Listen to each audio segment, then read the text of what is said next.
नमस्कार दोस्तों, हमारे चैनल एकेडमिक लैडर पर आप सभी का स्वागत है। मैंने डिफरेंशियल इक्वेशन का सीरीज स्टार्ट किया हुआ है जो कोल्हान यूनिवर्सिटी चाईबासा के सिलेबस पर बेस्ड है। अब तक का हमने डिफरेंशियल क्या है, उसके फॉर्मेशन कैसा होता है, उसके कितने तरह के टाइप होते हैं, उनके ऑर्डर और डिग्री के बारे में पढ़ा।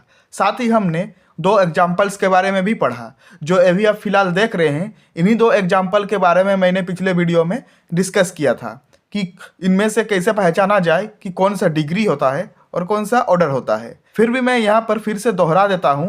यहाँ पर ये देखिए कि यहाँ पर एक कोई इक्वेशन दिया गया है। इस इक्वेशन में आपको ये पहचानना है, यहाँ पर ये क्वेश्चन ये आएगा कि यहाँ पर ऑर्डर कौन सा है और डिग्री कौन सा है। यहाँ पर ऑर्डर ये है, देखिए इसमें हाईएस्ट ऑर्डर डेरिवेटिव जो है, हाईएस्ट ऑर्डर डेरिवेटिव में जो सबसे ज़्यादा हाईएस्ट नंबर होता है वही ऑर्डर होता है। और उसका जो पावर होता है, उसका पावर चाहे कुछ भी हो, 1 हो 2 हो, वो उसका डिग्री 1 होगा। वो जो पावर है, उसका जो पावर है वो डिग्री में उसका जो पावर है वो डिग्री कहलाएगा। इसीलिए यहाँ पर देखिए, यहाँ पर कुछ नहीं है, मतलब वहाँ पर 1 है, इसीलिए यहाँ पर डिग्री इक्वल टू 1 लिखा गया है। वैसे ही इसमें इस इक्वेशन में देखिए, इसमें हायर ऑर्डर डेरिवेटिव 3 है और इसका पावर 2 है, इसीलिए इसमें ऑर्डर 3 लिखा गया है और इसमें डिग्री 2 लिखा गया है।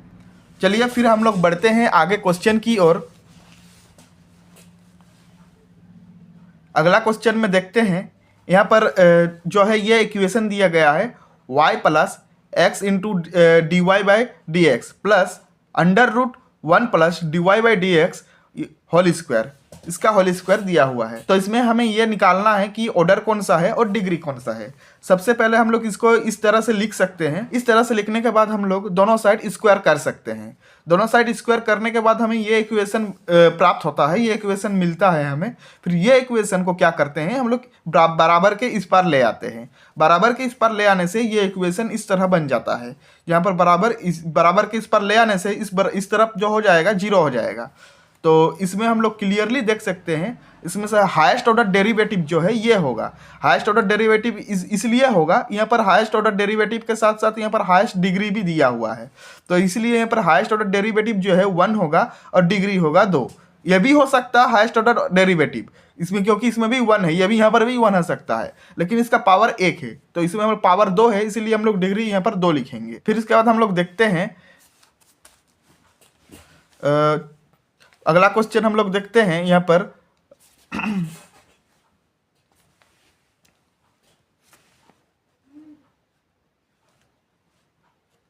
अगला क्वेश्चन है, यहाँ पर देखिए डिफरेंशियल इक्वेशन के फॉर्म में लिखना है। जो एक मतलब कर्व है y square equal to 4a into x plus a. तो इसमें जो इक्वेशन जो दिया हुआ है, इस इक्वेशन को हम लोग इस तरह से लिख सकते हैं। मतलब ये a जो है x के साथ गुना हो जाएगा, 4a x के साथ गुना हो जाएगा, फिर ये 4a ये a के साथ गुना हो जाएगा।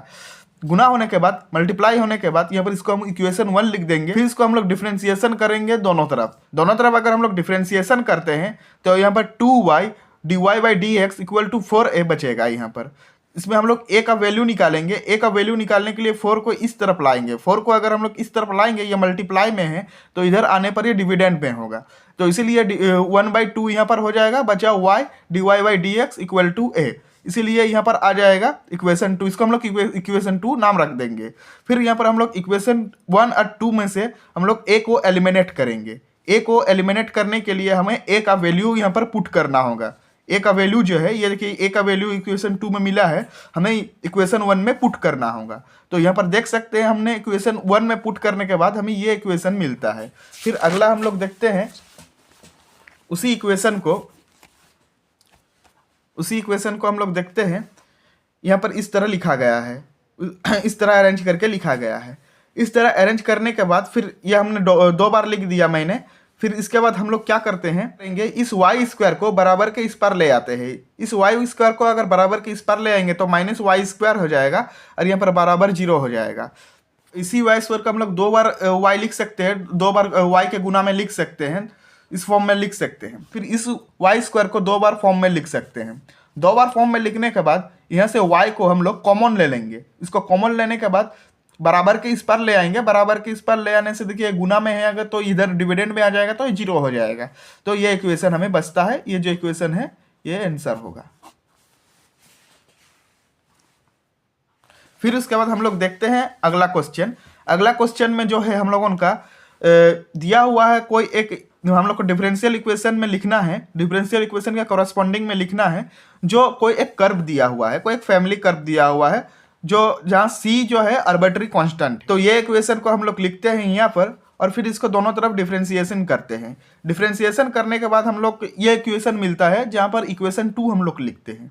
फिर इक्वेशन 2 को हम लोग दोनों तरफ स्क्वायर करते हैं। अगर दोनों तरफ स्क्वायर करते हैं तो हमें ये इक्वेशन मिलता है, इक्वेशन 3 हम लोग इसको नाम दे देते हैं। फिर हमें यहाँ पर c को एलिमिनेट करना होगा। c को एलिमिनेट करने के लिए देखिए इक्वेशन 1, देखिए इक्वेशन 1 और इक्वेशन 2 में हम लोगों को c को एलिमिनेट करना होगा।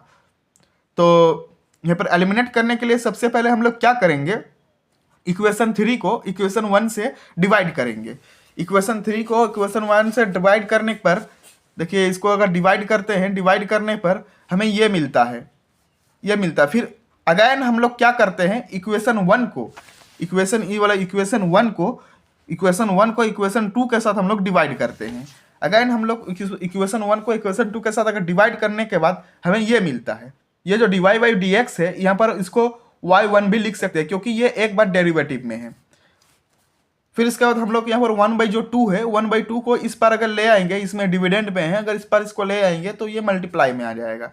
तो फिर हम लोग अगर c का वैल्यू अगर निकालते हैं, c का वैल्यू निकालने के लिए हमें यहाँ पर c का वैल्यू निकालने के लिए हमें x को बराबर का इस पर ले आना है जो यहाँ पर माइनस हो जाएगा। माइनस होने के बाद यहाँ पर हम लोग c का वैल्यू जो है इस तरह का अरेंज करके लिख सकते हैं, जहाँ पर हम लोग इसको इक्वेशन नंबर 5 नाम देंगे। फिर इसके बाद इक्वेशन 4, देखिए इक्वेशन 4 जो है इक्वेशन 4 और इक्वेशन 5 से हम लोग क्या करेंगे, यहाँ पर इक्वेशन 5 का जो वैल्यू है इक्वेशन 4 में पुट कर देंगे, इक्वेशन 4 में पुट कर देंगे। यहाँ पर पुट कर देने के लिए, यहाँ पर लगाने के लिए देखिए यहाँ पर क्या है, इक्वेशन 4 में हम लोगों का बचा है 4c इक्वल टू dy/dx का होल स्क्वायर बटा y, ये बचा है। यहाँ पर अगर हम लोग पुट कर देते हैं तो हमें ये इक्वेशन मिलता है, ये इक्वेशन मिलता है। फिर हम ये इक्वेशन में y1 को मल्टीप्लाई कर देंगे, y1 को अगर मल्टीप्लाई कर देंगे तो यहाँ पर देखिएगा यहाँ पर y1 का क्यूब आ जाएगा, फिर यहाँ पर x के साथ y1 मल्टीप्लाई हो जाएगा। फिर इसके बाद ये y जो है इस तरफ चले आएगा, y अगर इस तरफ चले आता है तो यहाँ पर मल्टीप्लाई में आ जाएगा क्योंकि ये डिविडेंड में है। तो इसके बाद फिर इसको हम लोग फिर से इसको मल्टीप्लाई कर देंगे, मल्टीप्लाई करने के बाद हमें फाइनल आंसर ये मिलेगा।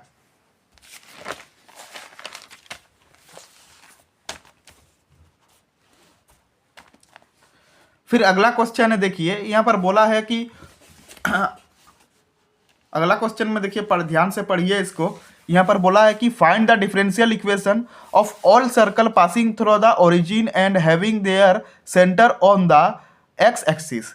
यहाँ पर हमें डिफरेंशियल इक्वेशन को फाइंड करना है जो सर्कल के सभी पासिंग, जो सर्कल से जितने भी मतलब ओरिजिन पासिंग होते हैं उनके सेंटर से, उनके एक्स एक्सिस से। तो सबसे पहले यहाँ पर हम लोग लिखेंगे, मान लेते हैं कि यहाँ पर a और 0 जो है सेंटर ऑफ माने सर्कल है, यहाँ पर सर्कल का सेंटर है। तब हम लोग सर्कल का जो इक्वेशन है हम लोग ये लिखेंगे x माइनस a का whole square plus y minus 0 का whole square equal to r square. तो यहाँ पर हम लोग देखते हैं ये जो इक्वेशन है, ये इक्वेशन जो है सर्कल से पास होता है, सर्कल के ओरिजिन से पास होता है। तो ये सर्कल के ओरिजिन से अगर पास होता है तो यहाँ पर x इक्वल टू 0 होगा और y इक्वल टू भी 0 होगा। तो अगर हम लोग x इक्वल टू 0 और y इक्वल टू 0 को अगर हम लोग पुट कर देंगे उसके जगह में तो हमें मिलेगा वो r स्क्वायर और a स्क्वायर जो होगा ये दोनों एक ही होगा। यहाँ पर देखिए अगर यहाँ पर 0, यहाँ पर भी 0 पुट करते हैं, यहाँ पर भी 0 पुट करते हैं तो हमें r स्क्वायर के बराबर मिलेगा a स्क्वायर। तो अब उसके बाद हम लोग देखते हैं उसी सर्कल के इक्वेशन में हम लोग r स्क्वायर की जगह a स्क्वायर को लिख लेते हैं। फिर इसको हम लोग इसका फॉर्मूला में ले आते हैं। इसको फॉर्मूला में ले आने के बाद इसको हम इस तरह का इक्वेशन हमें सॉल्व करने के बाद ये इक्वेशन मिलता है जिसे हम इक्वेशन नंबर 1 ले लेते हैं। फिर इसको हम लोग डिफरेंशिएशन करते हैं, डिफरेंशिएशन करने के बाद हमें ये इक्वेशन मिलता है। ये इक्वेशन जो है इसको इक्वेशन 2 में हम लोग लिख लेते हैं। फिर उसके बाद हम लोग इक्वेशन 1 को हम लोग सॉल्व करते हैं। इक्वेशन 1 को इस तरह सॉल्व करते हैं, देखिए 2ax equal to x square plus y square इसी तरह दिया हुआ है।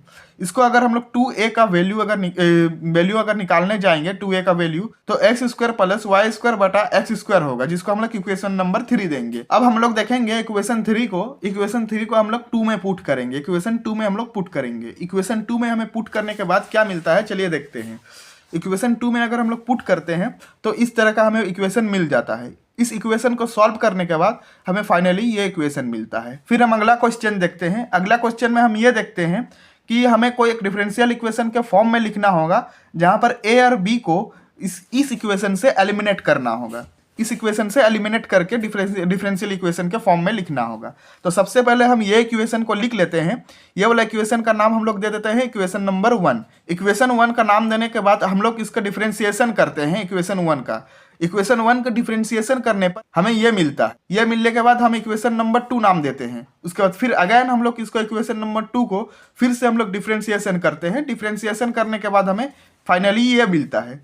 ये हमें मिलता है m square a into e to the power m x plus b into e to the power minus m x.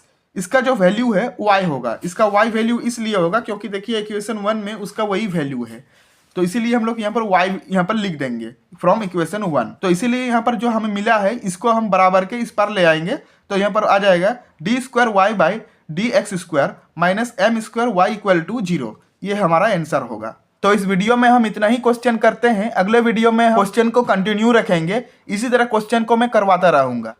तब तक के लिए हमारे एकेडमिक चैनल को सब्सक्राइब कीजिए और साथ ही हमारे वीडियो को लाइक कीजिए। अगर आपको कुछ डाउट है तो कमेंट करके जरूर बताइए।